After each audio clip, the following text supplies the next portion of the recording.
Hey, Sean, do you know what? I think that our listener want real protection against cyber risk, and I know that High Trust is the leader in cybersecurity assurance. But what makes them the go-to choice?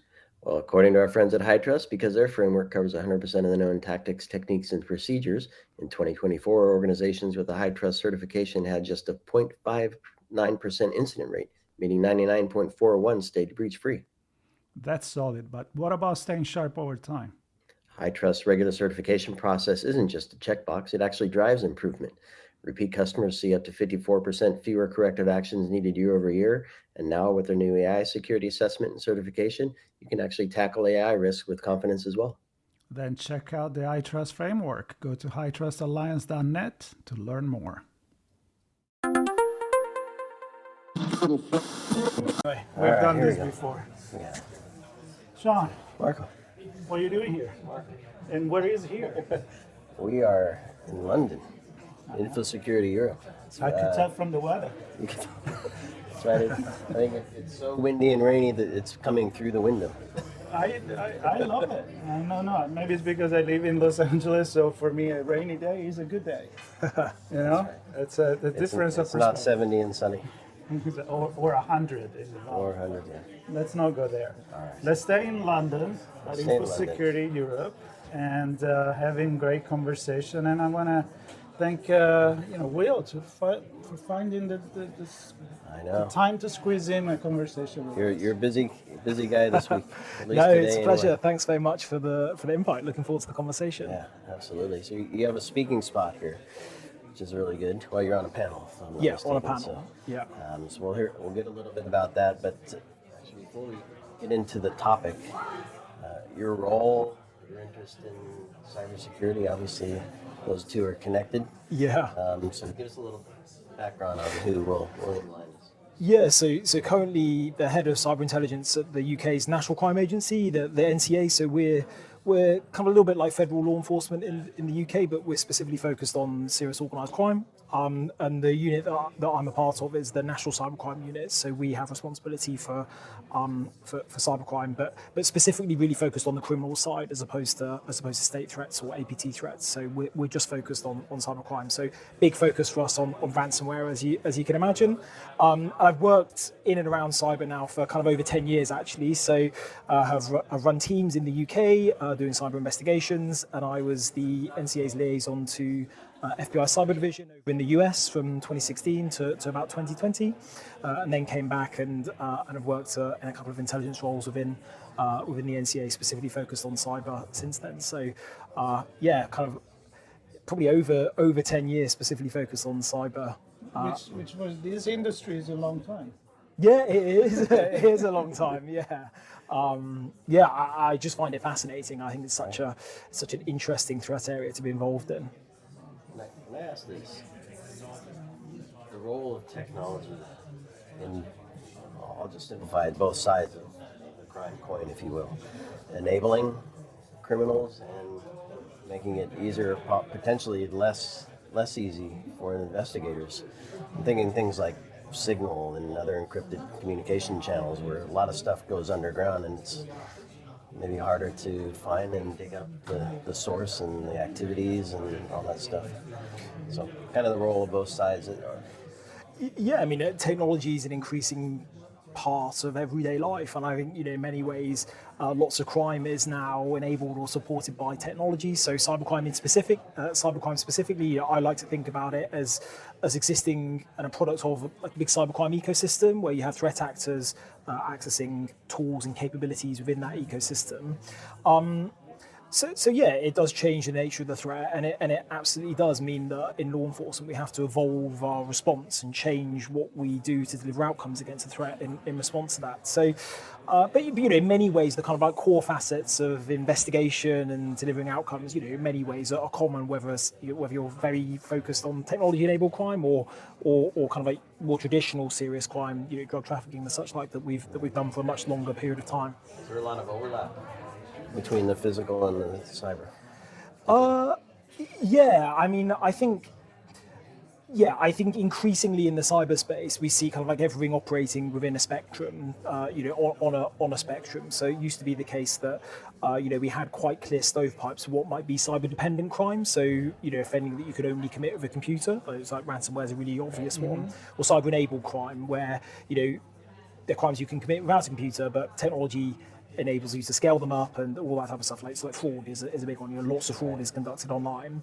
I think there used to be some clear kind of like daylight between those two things, and I think increasingly we're seeing everything kind of like operating in a little bit more. It's all a little bit more of a melting pot, isn't it? I think everything is placed on a bit of a spectrum as opposed to having these clear delineated threats. So well, we do see significant kind of overlaps in threats in crime. So my vision when I try to explain to people like the hybrid world that we live in, right? There's a digital, like it's another dimension. Well, in reality, it's part of who we are right now. So I always think about like when Apple and Microsoft, they brought the dashboard and the computer, they didn't just create new objects. They were bringing the desktop and the file folder and everything that we use in normal daily life, and we put it in the digital world. And as we can do that to work, we took ransomware, which existed before the digital world, and it became, ransom, it became ransomware. So the overlap, what I'm saying, is inevitable, but the scale of it. Yeah, extortion has been around for a really long time, right? The human. Ransomware is that mash together of ransom and malware. Yeah. And I think sometimes when I reflect back and look back in the late 2010s, for example, and at that point in time we were really focused on banking malware. Banking malware was kind of like the big threat of the day. But all of the elements that you needed for ransomware to become a really significant issue for us were all there. You had kind of like commodity ransomware variants. You had people being able to utilize modern encryption techniques. You had access to all of these victims. It just took some threat actors to kind of like innovate and put those things together. And it meant that ransomware kind of went from a niche cybercrime problem, probably in the late 2010s, to a really significant national security issue for us in the UK and across the West in a really short period of time. And I think that's why now in the NCA we're quite invested and we really focus on that cybercrime ecosystem, because we think that understanding that, we think that lots of cybercrime threats are kind of like manifestations or products of that ecosystem. So hopefully we'll ensure ourselves against that in the future, but let's see. And the 3.0, I know it's part of the panel you're having, Ransomware 3.0. What would define the 3.0 evolution? I don't know. I'm not sure if I know what Ransomware 3.0 is. I think it's just a representation, isn't it? That it's a constantly evolving threat, right. And it's evolving and it's adapting and it's innovating all the time. I think that there's two kind of like broadly connected trends that this ransomware ecosystem drives. It lowers the barrier of entry to get into cybercrime. Right. It's easier than it's ever been to access tools and capabilities, and it proliferates those tools and capabilities within that ecosystem, and that delivers innovation. The threat's changing all the time. I think, lots of that. I think that's what we mean when we're saying Ransomware 3.0. And so many questions. I'll ask this one first. It seems that we look at like hospitals being compromised and held for ransom, and patients not being treated as fast or effectively as possible.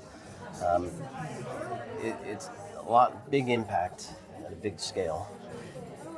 Yet I don't think we've found a way to kind of lessen the threat. It seems like we're still responding to an incident and not really finding a way to block the threat from it. I don't know if it's a technology, a cultural thing, or a legal thing, or I don't know. What's your perspective on how well we're dealing with it before it's an issue versus just investigating and hopefully cracking down on it? Yeah, I think, as we spoke about, ransomware kind of came about quite quickly, didn't it? I think it really kind of burst into the public consciousness on the back of some really significant ransomware incidents in around 2021 period, kind of like still in COVID times a little bit. And I think it has meant that it does pose quite a unique challenge to law enforcement in many ways, but I think that we actually have pivoted lots of our response and lots of our tactics and the way that we are responding. I think we are less reactive than we were. Reacting to this online ecosystem that innovates and changes and evolves really quickly, particularly now where you see groups kind of disappear and rebrand or re-establish really quickly. And there's lots of groups. I think there's probably more ransomware groups operating now than there's probably ever been. So tracking it from like a malware variant perspective is really challenging because you're going to be reactive and looking at what that's doing. And so we proactively instead look at that online cybercrime ecosystem, those things that enable and support the cybercrime business model in a way to get in front of the threat and ultimately be more impactful to protect people and our communities. Right. So, you go. Yeah, and I want to bring something that I bring out quite a bit since the day that it came out, which was with Mikko Hipponen. And we were talking about ransomware. I said it's more randomware. Like, it's not really targeted. You just put it out there and something is going to stick. And sometimes it's the individual, sometimes it's the small business, sometimes it's the big business. Do you treat as a crime investigation this differently, or you actually again try to get to the root of avoiding to happen, but what can we do for the people that are affected by it? Yeah, so I think improving the victim experience is really important, and of course we take a victim-centric approach to lots of our investigations. But you're totally right. As in, ransomware is by and large opportunistic, and lots of the opportunities that these threat actors are exploiting are, relatively easy to mitigate against if you do the basics of cybersecurity really well. It's really easy to say do the basics well and really difficult to implement doing that. So, there's some great advice and support available to people out there to kind of build their resilience. But yeah, we take that victim-centric approach. We want to understand what victimization looks like and understand what targeting looks like from a UK perspective. So we'd encourage people to engage with law enforcement when you are unfortunate enough to be a victim. And part of that is because you might not necessarily know what we're doing from a law enforcement perspective at any one point in time. So if you look at Kronos, for example, we had access to lots of the Lockbit infrastructure at a point in time. It was only those victims that we were aware of that we were potentially able to help before we publicly came out and kind of like launched and avowed that operation. So that's just one of the benefits of kind of like that engagement with law enforcement. Help us understand the threat, and in turn we may be able to help you.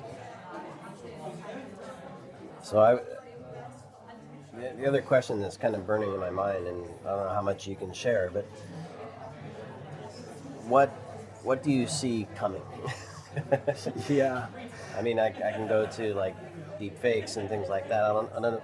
Is the agency kind of researching and preparing for what might be coming so that you can, again, kind of get ahead of what's happening? Yeah, so we put a lot of time and effort into kind of like understanding the threat and understanding the innovations and how the threat's evolving, because that informs what we want to deliver at any one point in time. So I think we're going to continue to see that lowering of the barrier of entry and the proliferation of tools and capabilities. So that has some implications for things like ransomware and what the threat profile of ransomware groups looks like and perhaps how they behave and operate.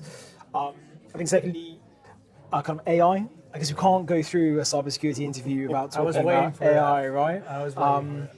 I kind of tried to go around it with deep fakes, but yeah, I would say that cyber criminals tend to operate on kind of like an MVP type basis. So they'll only change what they're doing. They'll only change what works if there's an opportunity to make way more money, or the way that they've been making money is kind of like it is not working as well as it did in the past. So they're probably slower adopters of some technology like AI than perhaps other kind of tech-enabled, tech-dependent people are.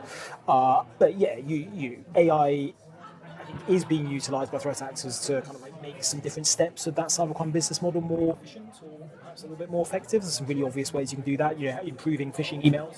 right. But I think in time you could see the kind of like the integration of AI capability, the commoditization of AI into kind of like as a service offering within that ecosystem, and that will have implications for us from a perspective. But yeah, something that we are tracking and aware of at the moment. And I think that one last question, maybe, I know you have to go, but maybe you have another last question too. I know. We'll be sensitive. Okay, with time. mine is actually quick. It's about, I think it's quick, how the mentality of the cyber criminal may have changed with so much more access to technology. Because I feel like at the beginning it was more of a social engineer based. Now even the social engineer capped on AI and may use more technology. But is there other things that you guys are noticing in the way that they operate that is different from what it used to be? I think from a threat actor perspective, we've seen ransomware as predominantly a Russian-speaking threat used, dominated by Russian-speaking threat actors. And it used to be a relatively closed shop. Access to that ecosystem was closely guarded. You needed to be potentially a native Russian speaker or near native Russian speaker. You needed to have kind of like a history and a reputation within the ecosystem on cybercrime forums or from being involved in criminal activity in the past. But I think lots of that has kind of melted away now. It's very accessible to different threat actors.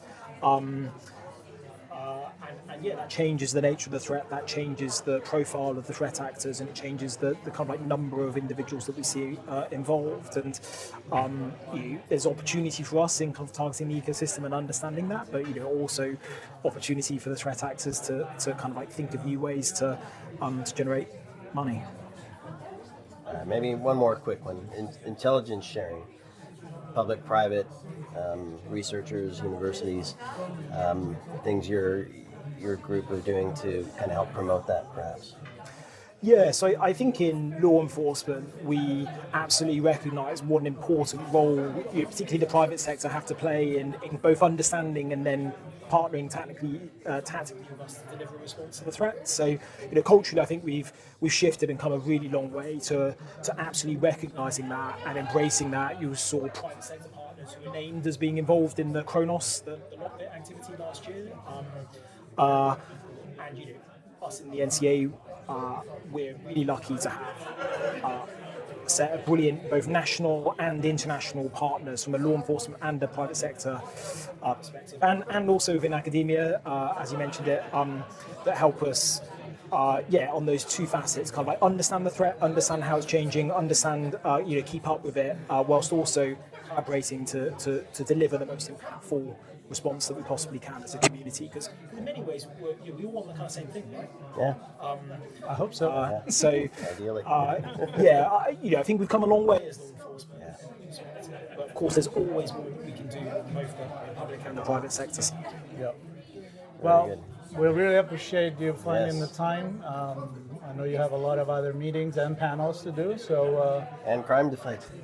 yeah, that's it. In between, after that, there's a special 3 days, which is important for the community to come together, and then of course back to work. Although I'm sure it doesn't stop. You get somebody there working.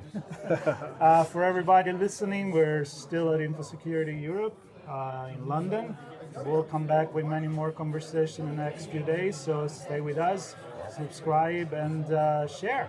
If you like what you hear, let everybody know about it. Yep. That's it. ITSPmagazine.com / Infosec25, all the coverage. Thanks, everybody. Take care. Thanks, guys. Thank you.